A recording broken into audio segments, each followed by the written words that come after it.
Alright everybody, welcome back to the channel and welcome back to our adventure in Ironsowrn, Starforged. I apologize for any background noise. My cat has decided it's time to explore the desk right when I decided to record, so we'll see if we can get a cameo of him in the background somewhere. But until we get our lovely guest star to make some noise, we're gonna get back to our adventure. Will you purr for the group? I don't know if we got that. We'll find out. So when last we left off in the forge, Ash had just broken Vanderbond out of jail, so they could help in exploring the precursor site that we've been assigned to explore, which, you know, it's a ask forgiveness sort of situation.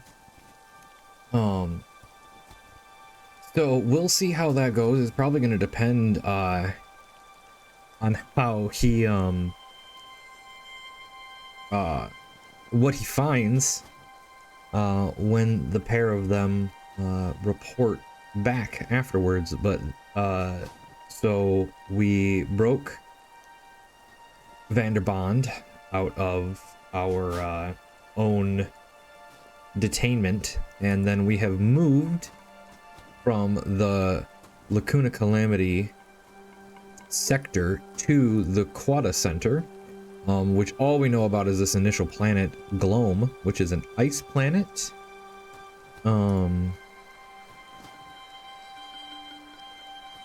Let me get the right information here. Well, Gloam is the settlement. The ice planet is Boreas, right? So Gloam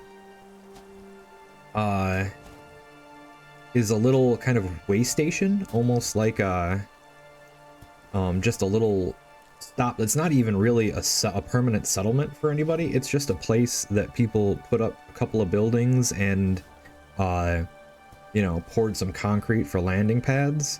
And you can, if you have an emergency or need to stop to repair or stop to, you know, just take a break, it's you know, stop here. The ice planet is pretty inhospitable, but they've nestled it in between a couple of mountains that block the wind and the worst of the weather. However, they have an issue, which is causing an issue for our protagonists. They have a renegade group of people who are blocking navigational signals. When Ash first arrived, when Ash and Vander first arrived, they got a their instruments were jammed. Everything went haywire almost immediately when they dropped out of the Eidolon jump. So they had to find land and figure out what was going on, and upon a quick inspection of the ship, there was no damage that they hadn't seen before, but they did see a group of people gathered about, and they were informed that a renegade group had sent them, or had taken over a place and had some sort of device that they were using to jam signals unless you had their permission or a code or something like that. And they were kind of what's the word, not waylaying, but stopping, extorting. There we go. They were extorting travelers through the sector. Basically, give us a little bit of tribute and we'll give you the codes to unscramble your systems and you can be on your way. Which is causing issues for those who are stuck there in need of emergency repair and trying to get signals out to friends, if they're able to in the first place, or just don't. It's like you can use your supplies to pay for the navigation, or you can use your supplies to fix your ship, and you're kind of SOL if you can't do any of them. So trying to think here. I know we started this. I think Okay, so it looks like we got a weak hit on that, which I believe a weak hit on, I swear I'll remember what these codes are for swear vow. Okay, green is quest. A weak hit, you get +1 momentum. You're determined, but you have more questions than answers. Okay, so we don't really have a good idea of where they're at. We just know that they're around here somewhere. So what I think Ash is going to do is he's going to gather information. Yeah, he's going to ask around before, because he said, like, hey, we'll take a look and take care of it. And so let's ask around and see what we can find out, if this is what type of group and maybe where they are. So that is a wits roll. And we're gonna hopefully not have to use any momentum here, because this is supposed to give us momentum. So first roll right off the bat as the crowd starts to disperse. Ash is just gonna ask around. Vanderbond will probably join in. They are more of a social person than Ash is, but Ash has been trained to conduct investigations, so even if he isn't the most personable, he is a trained investigator. So let's see what we can find out. A lot, apparently. So on a strong hit, you discover something helpful and specific. The path you must follow or the action you must take to make progress is made clear. Envision what you learn and take +2 momentum. So our momentum bumps up to 7, and we can we learn something helpful and specific. I'm gonna say that's where they are. So we can Ash and Vander can set out. Probably do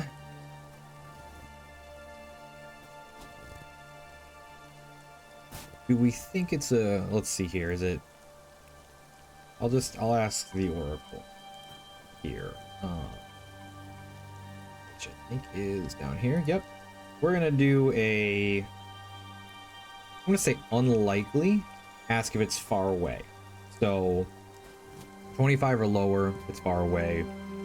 75, it's nearby. It's like within this little caldera type area that they've got. No. Okay, so it's close by. I'm gonna say that, like, this is, you know, this place is set up between mountains, so it's probably not a it's probably a pretty big flat area, with maybe some smaller, you know, crags here and there. It's a mostly flat area, and that this little makeshift settlement doesn't take up nearly the whole thing. There are places in the distance that you could maybe see. Let's say it's a little cave. Maybe there's a spire, a little mini peak that sticks up through the ice, that these guys found a cave in and have kind of set up their home outside of the settlement, a more permanent basis outside of the wind. You know, you don't have to worry about repairing as much when your walls are solid stone type situation. And someone is like, points it out and is like, yeah, they're over there. If you see that little bit of rock, it's actually a lot bigger than it looks once you get close. It's a decent hike, but you can see it from here. Best of luck. And then they go and walk away. So Ash doesn't have any sort of vehicle. Hover bikes and skiffs and whatnot are actually assets that you can get. And so because we don't have one, I'm sure we could, like, secure an advantage to get one.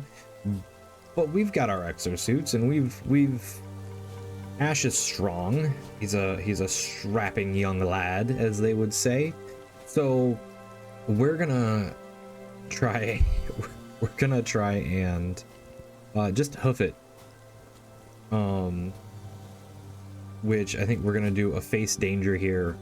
Rolling with strength and endurance. A little endurance test. Just to make sure we don't find any sort of just make sure we get there okay. See if there's any sort of issues. Rolling plus iron. A weak hit. On a weak hit, you succeed, but not without cost. Make a suffer move. Yeah, we'll take a hit to our health. We're not really... Ash isn't really damaged from this, but it's wearing him down physically.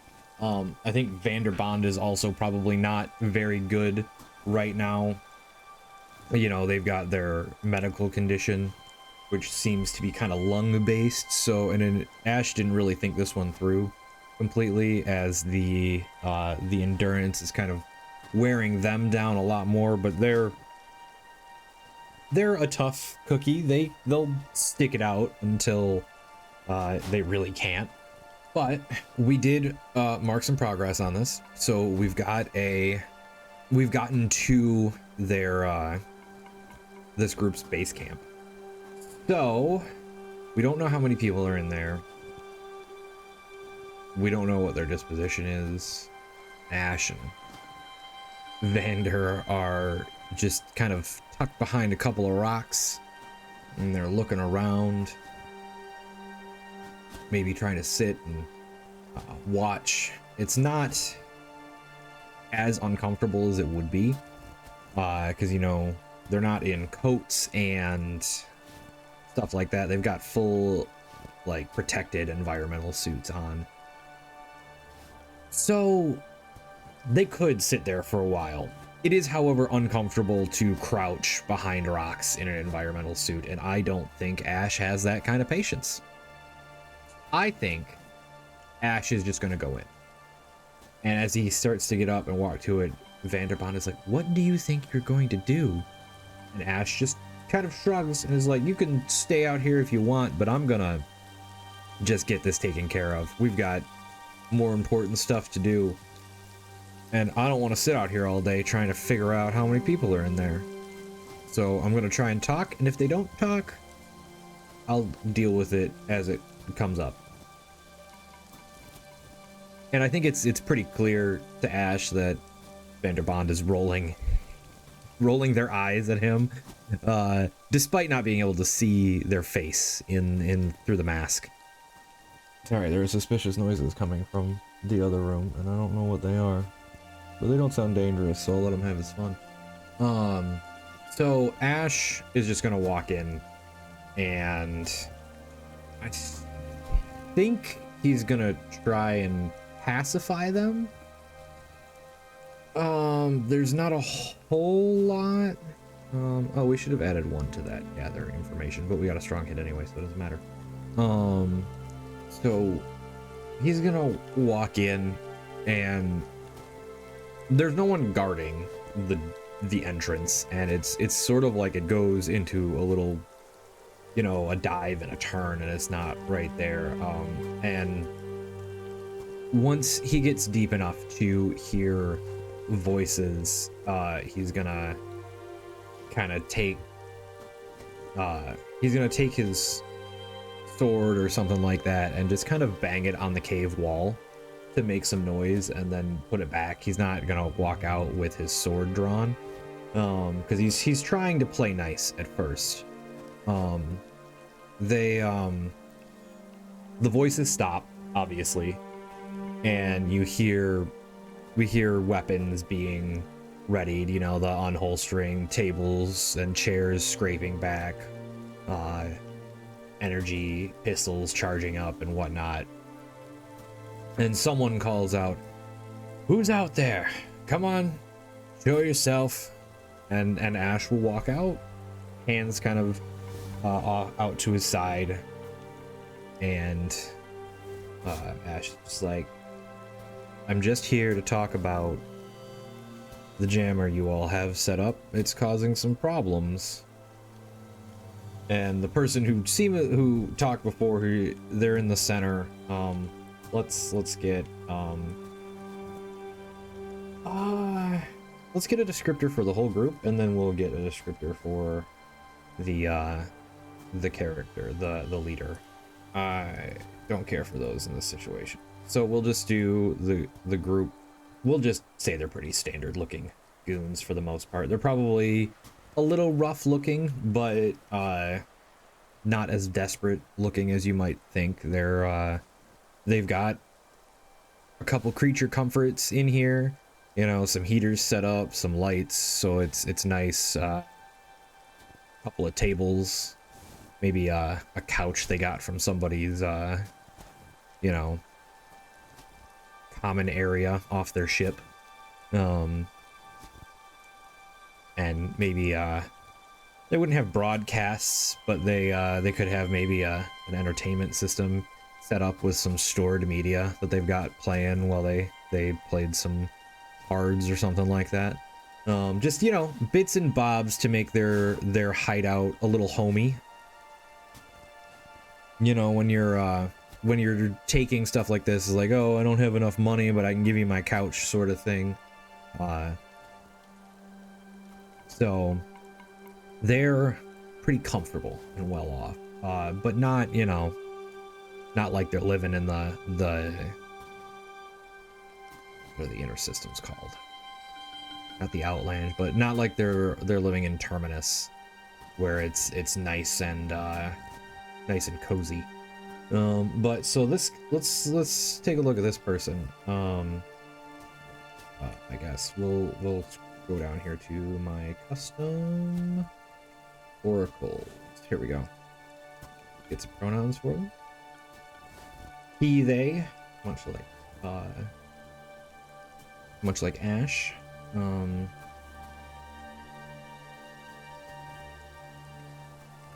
Not disposition. First look, that's what I'm looking for. Plain and poised. So they don't stand out much from the rest of their group, but he is, you know, straight backed. He's not overly aggressive or kind of intimidated. He's just very calmly pointing a pistol at Ash's face and is just like, what's if you wanted the passcodes, we have somebody in town for that. And Ash shakes his head and he's like, unfortunately, the town, or the people trapped here, I guess is probably more accurate, are fed up with the situation you've put them in. And I volunteered to help try and resolve this. And they all kind of start, there's that tensing in the room. They see, you know, he's got a weapon, but he doesn't have it out, so they're not gonna attack, you know, on sight. Let's see what the disposition is real quick, just to see how dire the circumstance might be. Cooperative, so they're a reasonable person. So it's he goes, well, he looks around at everything they've kind of scraped together and is like, maybe we've pushed things a bit too far. And the rest of the group chuckles a little bit. He's like, but I don't think we want to give this up right away. This is still pretty lucrative. I don't think they could smoke us out, especially now that we know they're coming. We've got plenty of rations. They've got to stand out there and blockade us out in the cold and stuff like that. If they wanted to set anything up, they'd have to disassemble what little shelter they've got. We're in a pretty nice place over here. Ash is he's trying to think fast. He feels the situation kind of teetering on that knife edge, and he's just like, look, I don't want things to get messy. There's a lot of you and there's only one of me, and you know, I'm pretty good, but being that good is probably at least gonna hurt. So it's either, you know, end up with you throwing me out in the snow and then having to deal with all that, or me having to deal with all of you if we can't just talk this out. Now, I don't want to fight. Like you said, you guys have it good here. You've gotten a good setup. Just, you know, maybe you can just pack up and find a similar setup somewhere else. There's plenty of space out here in the forge for everyone. You seem an industrious lot. Why don't... It would be best for everyone if you could just maybe move on. I'm sure you've got enough. You've got a head of a ship to have gotten here. I'm sure one of those ships back at Gloam is yours. Why don't we just try and, you know, settle this peacefully? And that sounds like a compel. We're going to try and... We're going to roll plus heart, because we're trying to settle this peacefully and charm them. Compel plus heart. Let's see. Let's see if he can convince them. Ho ho ho. On a strong hit, they'll do what you want, or greedy conditions take +1 momentum. Awesome. So, I'm going to mark that.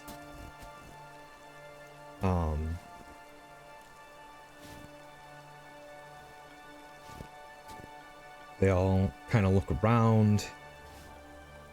You can tell that some people are a little twitchy, but they're all looking to him for the final say.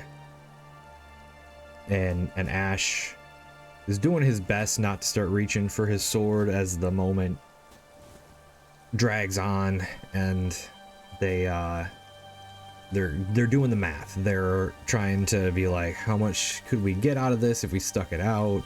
But you know, if the people are starting to turn, then it might have reached a critical mass sort of situation, and he sees the moment where they all kind of come to a consensus.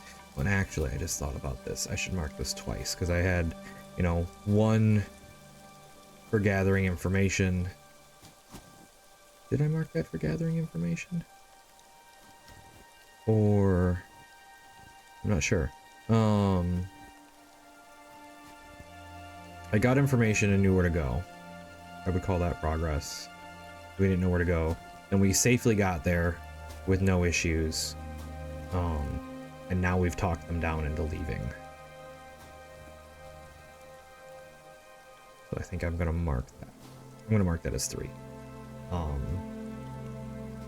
That makes sense to me. I might be being a little generous at that, but I don't want this to be a big thing. And kind of cascade into something. We've got other stuff to do and bigger adventures to have. I don't want to get too sidetracked by this little side quest. But Ash can see the moment where they all kind of come to that consensus of like, okay, yeah, maybe it's time to move. And Ash is like, and they're the leader, will be like, I can see your point. They've gotten maybe too many people have been stuck here for a bit too long. And we've overstayed our welcome. So maybe it is time to move on and find new, find greener pastures. I'm getting kind of sick of the cold, aren't you boys? And they all kind of laugh and cheer, and Ash relaxes. And the one guy puts his pistol away, and Ash kind puts his hands down. Still doesn't make sure not to grab his sword or anything. Ash says, "You've got a ship back at the settlement?" And the leader nods. He goes, Why don't you come back with me and bring your ship out here?" The ice seemed thick enough to land. You guys can pack your stuff up and leave. Can you shut off the jammer as maybe as a show of good faith that you'll be disbanding as far as they're concerned? And the guy kind of just gestures to someone in the corner, and there's like this big thing of like this terminal. It's got a big cable that's kind of snakes along the ground and leads up outside, probably to an antenna somewhere around the spire. And they starts flipping switches and turning stuff to, you know, shut it down. And the leader will gesture for Ash to lead the way out the cave, and he doesn't necessarily like putting his back to the guy, but he seems like a reasonable man. And as they're walking out, I think Vanderbond probably like ducked back behind the boulder they had been waiting by when they saw him walking out, just in case. And Ash will be like, don't freak out. I've got somebody else with me. They stayed outside." And he'll call to Vander, and you see that little helmet poke up above the ground, or above the rock. And Ash just waves him over and points to the settlement. And they make, you know, idle chat. It's a pretty shitty walk back to the or, you know, well, maybe they're getting stuff like that, so maybe they've got like a skiff.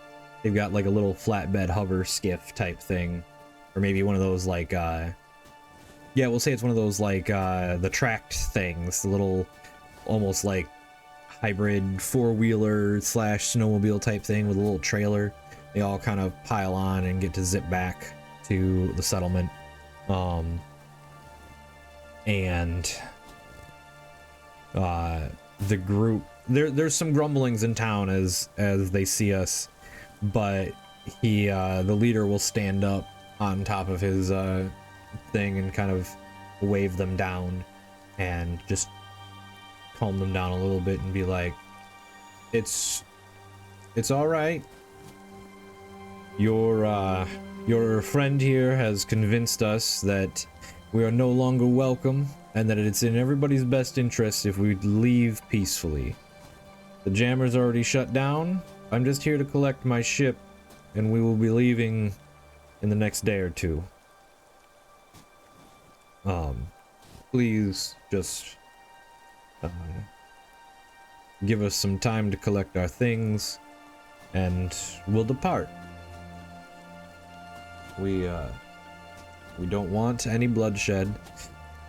And I hope that despite our adversarial relationship, that there are no real hard feelings. Everyone's got to make a buck, right? And there's some grumblings, and he's like, all right. he's just like, okay, I'm gonna go. And Ash and Vander get out, and he takes off towards their ship. He's you know, he knows that he's not out of the clear yet. He's well organized and smart enough to set this all up and keep everything under control until now. So I think as a little bit of an extra show of faith, he's just gonna leave the little, you know, snow sled thing. I don't even know what those are called. Just parked by, you know, one of the communal buildings, and just kind of leave it behind. They're not really gonna need it anymore. It can't help them really get in and out of get their stuff out of the cave, so they're gonna go off there. And, you know, after it's, you know, maybe 10-15 minutes, one of the ships fires up and takes off, flying back towards the base. And let's see. Ash, I think, is Ash is gonna stick around for a couple of days until they leave. So we tried to resupply recently, but this seems like a good spot to try and do it again. I think that was the only one that was successful. Or maybe we try to hearten. Spirit is lower. I think I'm only gonna let us do one. Where is that? Or is this sojourn? When you spend time recovering within a community, roll plus heart. A strong hit, you take safe refuge. You and your allies can each choose 2 recover moves. Instead of rolling, assume an automatic strong hit. Individual can be taken more than once. Okay, so I think we're gonna sojourn. We're gonna spend a couple days. Mostly we're gonna be walking around. We're gonna do, you know, just watching. But you know, this is a new little town. And everyone's in good spirits, so maybe there's like a community meal that people get together to put on, and people are a little bit more willing to trade, knowing that they're going to be able to get out of here soon and don't have to hoard their supplies. So let's see if we can work some benefits out of this. Ash can definitely trade some labor for parts type thing. Vanderbond is a very personable person. So they're probably talking and, you know, doing their thing. So let's see. That's plus heart. That is a miss. Do I want to burn my momentum on this? I'm probably going to regret this, but I'm going to burn my momentum on this. I would rather get consequences for something a little more dramatic later on than get bogged down on this little way station planet. So we're gonna turn this into a weak hit, reset our momentum back down to 1, and on a weak hit, time is short or resources are strained, you and your allies each make 1 recover move instead of 2. So we're going to hearten, and remember it said you assume an automatic strong hit. So we take +2 spirit. I'll make that trade now that our tracks are up a little bit better. We're not, you know, we've got a little wear and tear on Ash, but that's fine. Without an extended stay, and it kind of makes sense as people are still tense and stuff like that. Now let's roll to complete our challenge here. And just make sure nothing goes wrong. And that is a strong hit. So, on a strong hit to fulfill your vow, you mark the reward on your quest's legacy tracker for it. It's a troublesome, so we get 1 tick. However, we've got our bounty hunter thing that says when you fulfill a vow on a hunt, mark the legacy reward as 1 rank higher. So we're going to treat this as a dangerous, so we get 2 ticks on our legacy track, and we're halfway to getting another bit of experience. I wonder, let me just check something real quick. Okay, so what I was checking to see is if just discovering planets and stuff were supposed to give you stuff on your discoveries track. And it might sometimes, but that's probably with an asset. Some assets will give you like extra XP for doing things like the bounty hunter does. So you do mark stuff when you finish an expedition, which I might have missed. But I don't, this is pretty much our first notable expedition, so I'll not too salty about that if I did. Not gonna go back and adjust anything.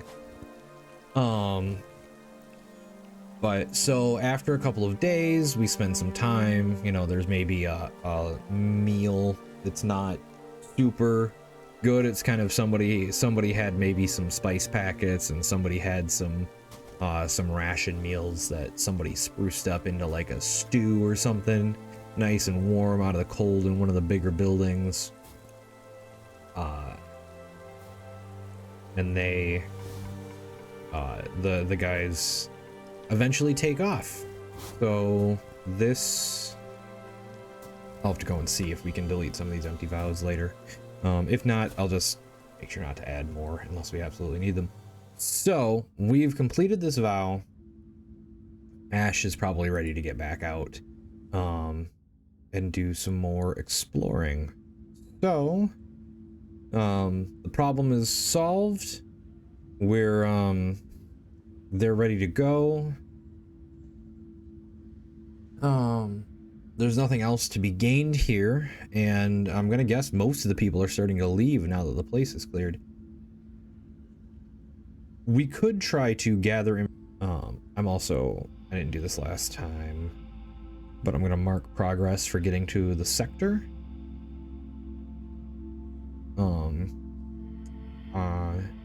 On our, I think that was an expedition. I think I'm going to try and secure an advantage here. It really would be gather information, but we could do it ourselves and start. Well, no, because we know where it's at. We don't need to do any of that.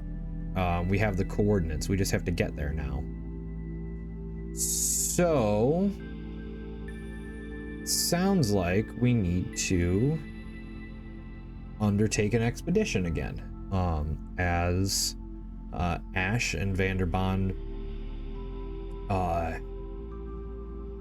get ready to make their way off planet. They're on the ship, and they've been on the ship for a couple of days, you know, just it's probably there wouldn't be room for them to sleep anywhere else. So they're on the ship getting ready to take off, probably cleaning up from the couple of days that they've got.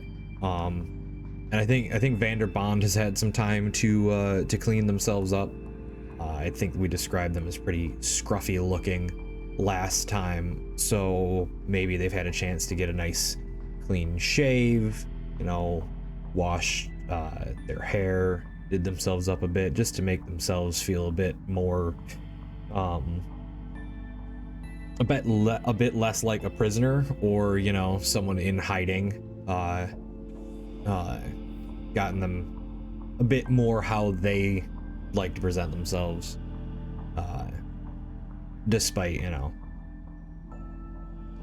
Ash being the only one that is going to see them for a good long while, and they're probably not putting on a show for him. But I do think one moment that happens is probably, if you guys remember, we described the Stellar Hawk. Did I make a note of it?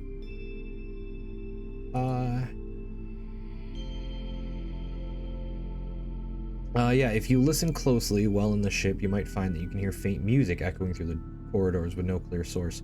So I think in the couple of days that they're sitting there, Ash is maybe tinkering with some stuff, doing some, you know, maintenance and whatnot, and you just hear Vanderbond from somewhere in the ship, like in the galley or whatever the communal dining area kind of is, and you hear them slam something down and stalk into the room where Ash is, and is just like, "Is that you?" And Ash just kind of rolls himself out from under whatever he's working on, and he's like, is what me? That blasted singing. I swear I can hear you humming from halfway across the ship. And Ash just kind of laughs, and he's like, "Oh no, that's the ship. It just does that." And Vander just kind of looks at him like he's fucking crazy. And he's like, "What do you mean your ship just hums?" And Ash just shrugs, and he's like, "Dunno, it just hums sometimes." And Ash will pull himself back under it. and start humming the tune that you can sometimes hear echoing through the ship. And Vander looks like they're about to have like a seizure or something. Their eye twitches, and they're just like flabbergasted that he doesn't seem to care that his ship is apparently haunted. But he can tell that it's not the same. It's a distinctly different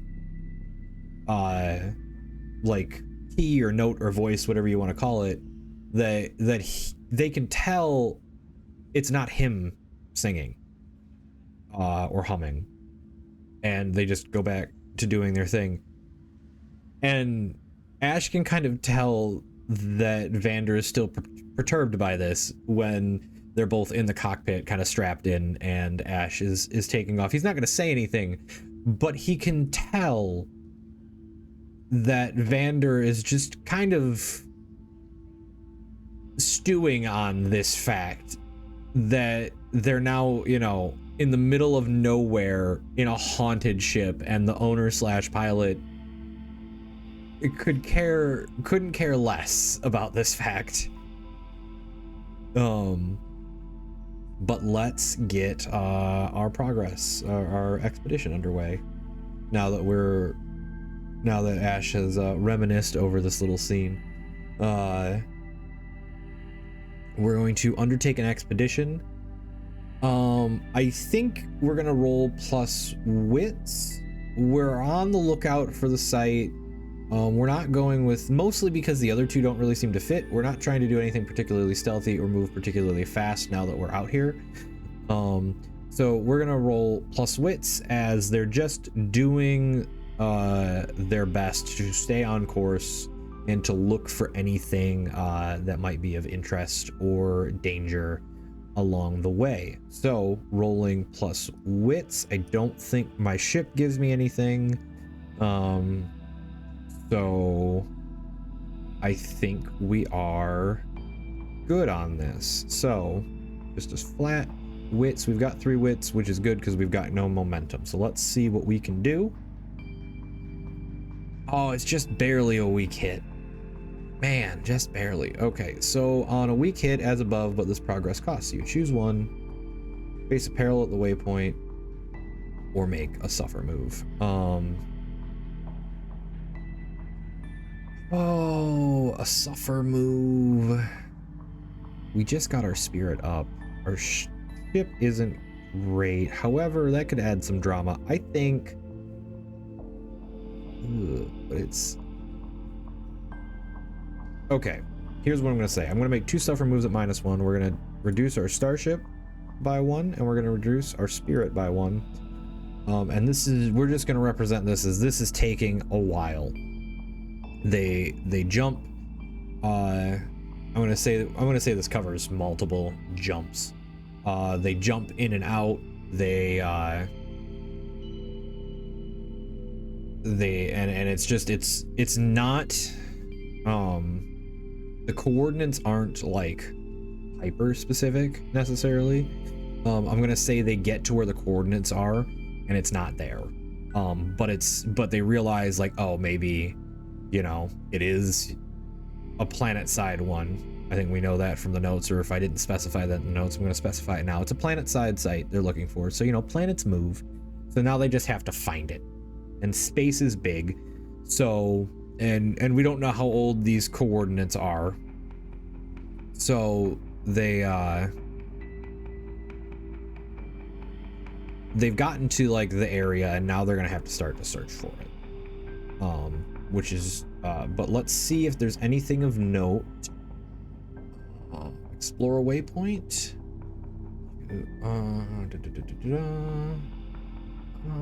I don't know if this is accurate. Let's see here.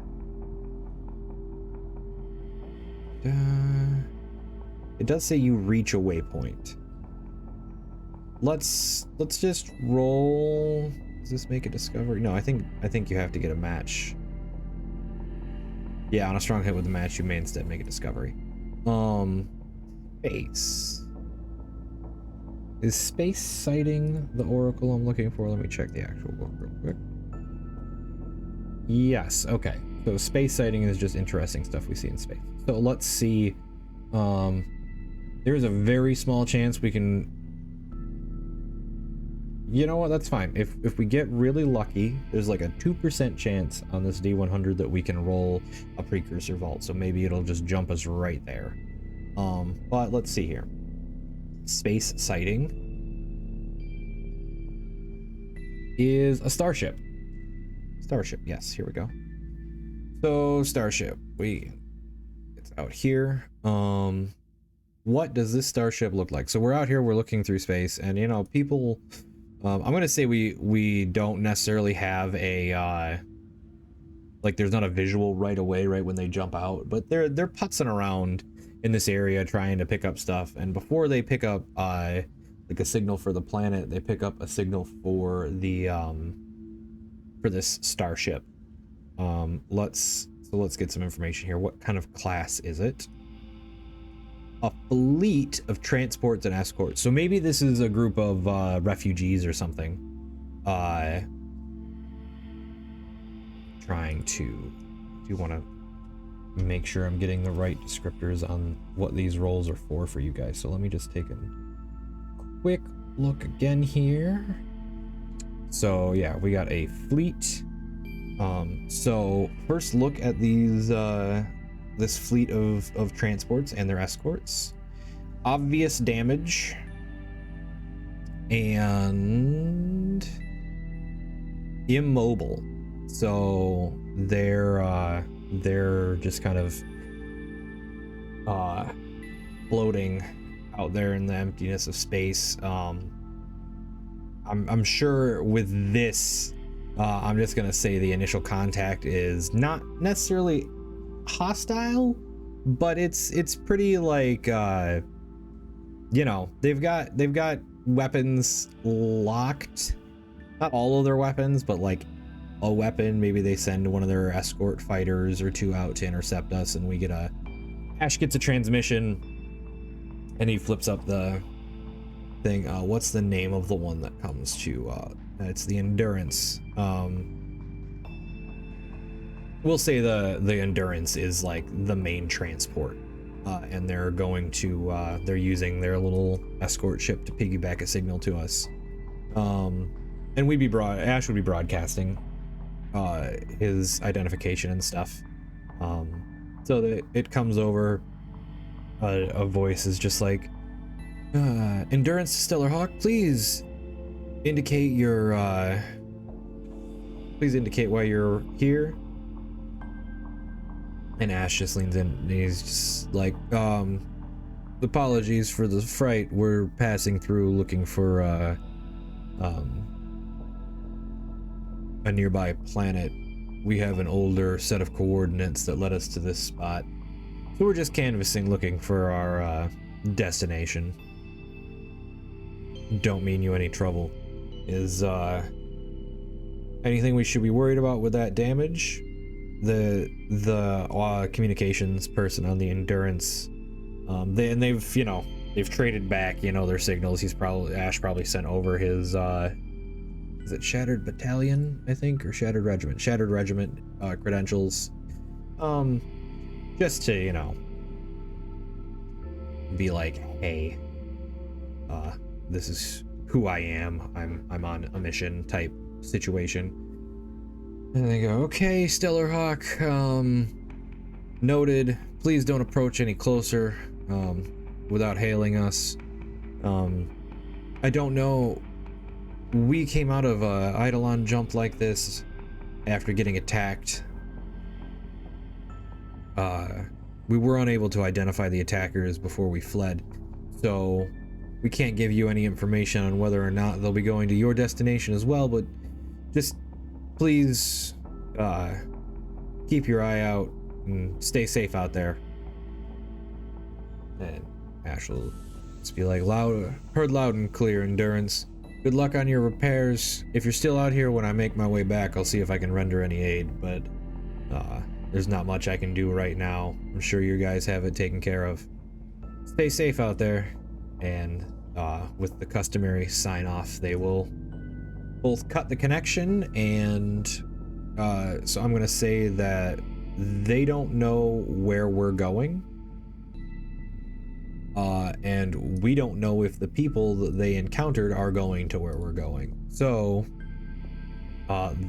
there may be competition for this precursor site, and there may be danger on the planet when we get there. So let's try and get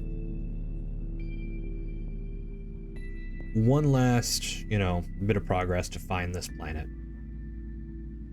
And we are gonna stay vigilant. We're gonna look. I don't think we're gonna try to be particularly sneaky. We're gonna try and, see them before they see us if somebody's there when we're exploring. So undertake an expedition with wits, just being cautious, but not particularly trying to be stealthy. And that is a miss. So I think it's pretty obvious that they're there, whoever they are. And it would probably be a fleet. So let's see here. Oh, well, as a note, settler caravan is a different option for the fleet oracle. So they're transporting something other than people. Or maybe they are transporting people and they're just not settlers. They aren't looking for a home, whatever they're doing out there. But this fleet, what is this fleet doing? Let's take a little roll. This is a battle fleet. Okay, so these are like fighters. Maybe this is like scouts or something. Checking out this planet for settling a new colony before the settlers get here, but they are probably aggressive unless the people we met are the aggressors. Let's see what first contact is, or first look. What do they look like? Brightly painted. So this crew, this group has, maybe it's got their national flags and stuff painted on their ships, or maybe they're not part of a national thing. They're brightly colored, which means they probably come from somewhere that's fairly well off, or they come from a place that has unique metals. Maybe for some reason where they're at, the metals give a colorful tint when they're processed. Okay, so Ash and Vander aren't gonna know their mission, but I'm gonna roll it now just so I know how this ship crew will behave. Raid a settlement. So maybe there's actually either they're looking for a settlement or they know there's a settlement on this planet. What I think we need to do to make our progress on this is we need to face danger. And this is going to be with Shadow, because we're going to try and stealth in unseen. They're all flying towards this planet. Ash is going to try and sneak past them. Maybe sneak around them to the other side of the planet or something like that.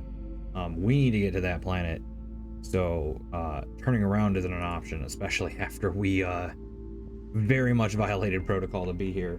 So Ash is gonna, turn off all the superfluous stuff, so their energy signal and stuff is reduced, and try to not attract attention as he tries to fly down to the planet. So, rolling plus Shadow, face danger, and it's a weak hit. You succeed, but not without a cost. Make a suffer move -1. You know what? I think, just to make sure we don't get anything here, we're gonna try to endure stress. Now we roll Spirit or Heart, whichever's higher. And now we're gonna roll plus Heart really quick, just to try to endure the stress of this, just to maybe keep our spirit up a little bit before we go into this this prolonged space where we're probably not going to have a whole lot of time to rest and recover. Plus heart to endure the stress. Is a weak hit. On a weak hit, you are not if you are not shaken, which we aren't, you may lose 1 momentum in exchange for +1 spirit, otherwise press on. So, no, it's pretty stressful. It doesn't get worse, but we're in a bad way stress-wise. Not horrible, not great, but we do succeed, which means we mark progress here. I'm going to say this is not necessarily finding the precursor site now, with all the complications we've had, but we've gotten to the planet, so I'm going to count our expedition as complete. Let's roll to see. And that is to finish an expedition. We might get some progress out of this. So let's see here. On a weak hit, so that actually makes sense. The weak hit, unforeseen complication, is we're going to find the settlement and the planet, but not the precursor site. Let me double check this real quick.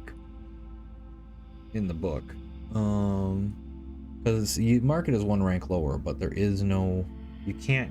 I think in the past we might have said that you get nothing if you get a weak hit, but troublesome is just 1 tick. I'm gonna say that you can't reduce it. If it was, you know, one of the higher ones, we might reduce it 1 rank, but I'm gonna say at least from now on, however I've done it in the past, I'm going to say there's a minimum.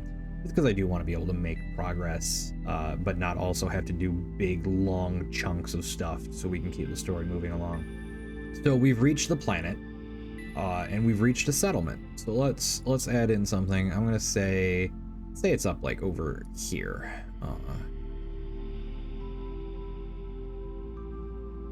Make a little swooshy swoosh thing. This is a location. So let's see what kind of planet we've got and get some introductory stuff. But let's see here. So type of planet. It's a rocky planet. Okay.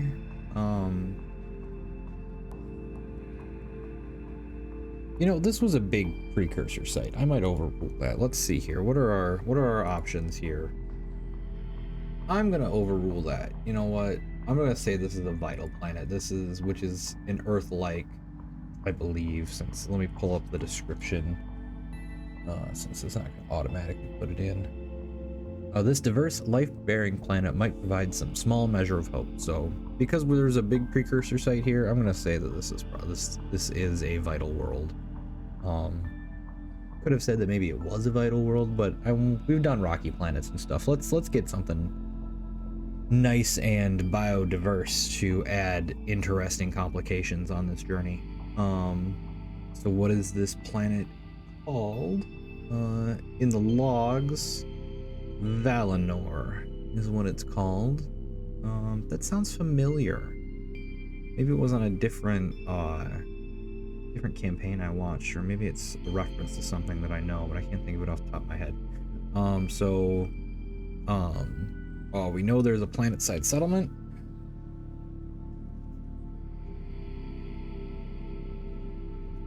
Planet-side observed from space. What do we got here?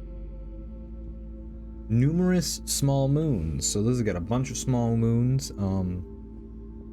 I'm not well versed enough in how that affects the tides and whatnot to really know. But it's got numerous small moons, and we'll just say that that's enough for that. But let's get the other stuff out of the way. Atmosphere is breathable. And as we sneak down to this place, over a little starship there. What does it look like? Fierce electrical storms. So you know what, that might actually give us some cover. Obviously not flying through them, but putting those storms between us and that battle fleet gives us a little bit of extra protection. I'm sure that won't come into play later down the line while we're here. And let's just get some of the other stuff out of the way here. life is scarce, which is really rare for this. So maybe it's not as vital as it used to be. It was on its way to becoming just a desert or a rocky planet. But let's check here. So we've got a couple extra stuff for the vital world is diversity, which determines how many biomes we get. And then we'll roll for what biomes there are on the planet. So diversity is diverse. So there are 3 distinct biomes on the planet. We have cold forests, probably, you know, in the northern hemisphere, shallow seas, and fungal. So I might have to look up some stuff to see how a fungal thing might work, but maybe the shallow seas could be maybe going into an ice age or something. Maybe the waters are starting to freeze and recede, so the seas are kind of shallow, so it might be on the colder side here with the cold forest and the fungal. When I think fungal, it makes me think like underground caves and stuff like that. So maybe the receding seas have given us some exposed damp cave systems that used to be once, you know, part of the sea floor, but are now an open source of resources to the people who live here. And so we'll add that to the correct sector. Boom, Valinor. And then let's just get a first look at the settlement. Planet side, outlands. So the name, because you know they'd have a little beacon broadcasting stuff. Lagrange, okay. Interesting for a planet side, because I think that's a space term. The Lagrange points are something to do with the moon. But how big is this? Do we want to determine this? Yeah, I don't want this to be small. I'm gonna say thousands. This is maybe an attempted, maybe not a capital city, but like an attempted secondary city after the capital got established and had a big enough population to like send people out. And so let's get our first look and our initial contact, and then we can roll otherwise. First look, rich route. I'm not sure how to take that. I guess they're on. I mean, that could be why the pirates set up for Gloam. If this has, you know, if this is a vital world, it's got resources. Maybe that fungal stuff also has, you know, this was a medical facility, so maybe those fungal spots had medicinal purposes, and that's why the technology that we're looking for is there, which will be good, because I think we're probably gonna, before we explore, we're probably gonna have to help Vanderbond get set up with some stuff. I think it's reasonable to say that they had supplies enough to keep them going, but they might be getting low, and we'll probably need to stock them up. Could just be as simple as a resupply that doesn't help us, but story-wise gives them some stuff. In toxic or polluted habitat. So maybe they set up as a, I'm trying to think here because that kind of contradicts what I said earlier. Maybe their resources and their practices for setting up colonies aren't very environmentally friendly, and they just figured out, or maybe it doesn't play well with Valinor's environment, and they have kind of gotten themselves into a problem with toxicity around the area. Or, you know, the dangerous of like, this fungus will kill you, this fungus will save your life, and they've used the wrong stuff.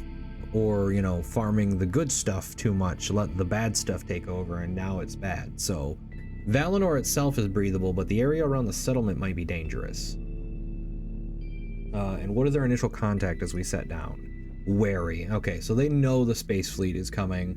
They obviously can see all the ships coming in. They see us. The Stellar Hawk is not nearly as, you know, flamboyant as the fleet. The Stellar Hawk is an old reliable. So what paint it did have is probably pretty scuffed and faded. You can obviously still see the colors, but it's not a fresh coat of paint, and or anything like that. So I think that's where we're gonna call it. This might end up being a bit shorter of an episode, or might not, looking at how long it's been.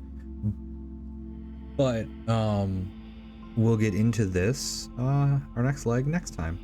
So thank you so much for watching. If you liked it and you want to see what happens next, remember to like and subscribe. Click the notification bell if you do that to get notified of when we post next. And I will see you guys in the next one. You all have a lovely day.